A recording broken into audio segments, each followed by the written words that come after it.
আমরা মুসলমানরা যখন তলোয়ার বিক্রি করে তাসবিহ কিনা শুরু করেছি তখন থেকে মুসলমানদের অধঃপতন শুরু হয়েছে।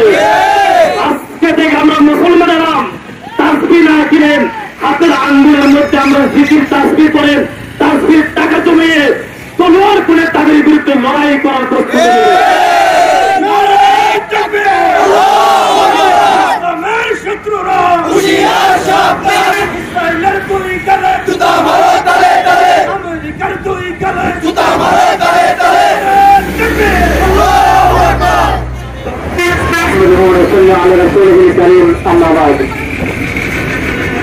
সম্মানিত আজকে গাজায় গণহত্যা প্রতিবাদে বিক্ষোভ মিছিলে উপস্থিত সম্মানিত উলামায়ে কেরাম, তৌহিদি জনতা, ধর্মপ্রাণ মুসলমান ভাইয়েরা, আমরা আজকে এখানে একত্রিত হয়েছি, বিক্ষোভ মিছিল করেছি।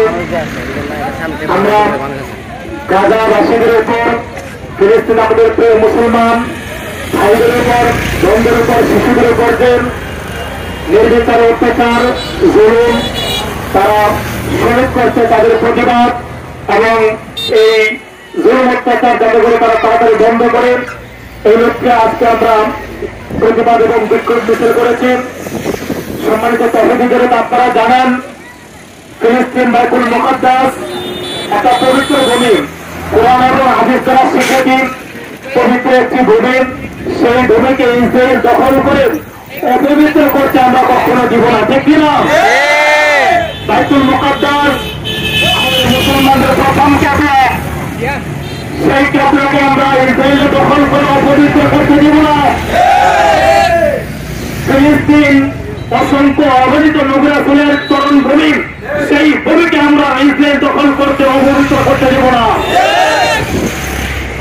এই গাজাবাসীদের উপর যেভাবে নির্বিচারে ইসরায়েলের সেই সচেতন সন্ত্রাস বাহিনী ইহুদি সম্প্রদায় মুসলমানদের উপর নির্যাতন চালাচ্ছেন, অতি শীঘ্রই যদি তারা এগুলো বন্ধ না করেন আল্লাহর পক্ষ থেকে আবাবের পাখি দিয়ে যেভাবে হোক তাদেরকে নমরুদ এবং ফেরানোর মতন ধ্বংস করে দেবে, ঠিক কিনা? এখনো সময় আছে, অতি তাড়াতাড়ি আপনারা সেই জুলুম নির্যাতন বন্ধ করুন। আর অতি তাড়াতাড়ি যে বন্ধ না করেন গোটা বিশ্বের মুসলমানেরা ঐক্যবদ্ধ হয়ে তোমাদের বিরুদ্ধে লড়াই করেন, চামড়াগুলো আমরা তুলে দেব। আমাদের মুসলমানদের যে অধঃপতন হয়েছে আমি একটু বলতে চাই, অধঃপতন কখন থেকে শুরু হয়েছে? আমরা মুসলমানরা যখন তলোয়ার বিক্রি করে তাসবিহ কিনা শুরু করেছি তখন থেকে মুসলমানদের অধঃপতন শুরু হয়েছে। আজকে থেকে আমরা মুসলমানেরা তাসবিহ না কিনেন, হাতের আঙ্গুলের মধ্যে আমরা জিকির তাসবিহ করেন, তাসবিহ টাকা জমিয়ে তলোয়ার করে তাদের বিরুদ্ধে লড়াই করার প্রস্তুতি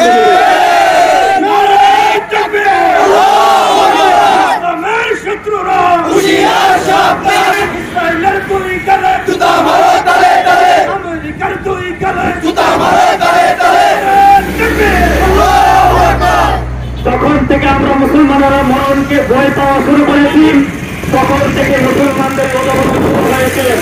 এখন থেকে আমরা গোটা বিশ্বের মুসলমান আমরা মরণকে ভয় পাই না, শহীদ হওয়ার জন্য গোটা বিশ্বের মুসলমানরা প্রস্তুতি গ্রহণ করে করুন, ঠিক না? আমরা সকলে একতরা সকলে আমরা সমস্ত ধরনের যুবক এবং দলের বিভিন্নতা ভুলে গিয়ে আমরা ফিলিস্তিন মুসলমানের পাশে দাঁড়ানোর জন্য আজকে থেকে শহীদ তামান্না নিয়ে ঐক্যবদ্ধ হয়ে আমরা মুসলমানের কাজ শুরু করবো ইনশাআল্লাহ। আপনারা সকলে পাশে থাকবেন, সাথে থাকবেন এবং ফিলিস্তিনের পক্ষে যেভাবে পারি আর্থিকতা দিয়ে, উৎসাহ উদ্দীপনা দিয়ে বা যুদ্ধের ময়দানে যাওয়ার যদি সুযোগ হয় আমরা যদি পারি যাওয়ার জন্য সকলে প্রস্তুত থাকবেন। এই বলে আমি সংক্ষিপ্ত বক্তব্য করে শেষ করলাম। আসসালামু আলাইকুম ওয়া রাহমাতুল্লাহি ওয়া বারাকাতুহু।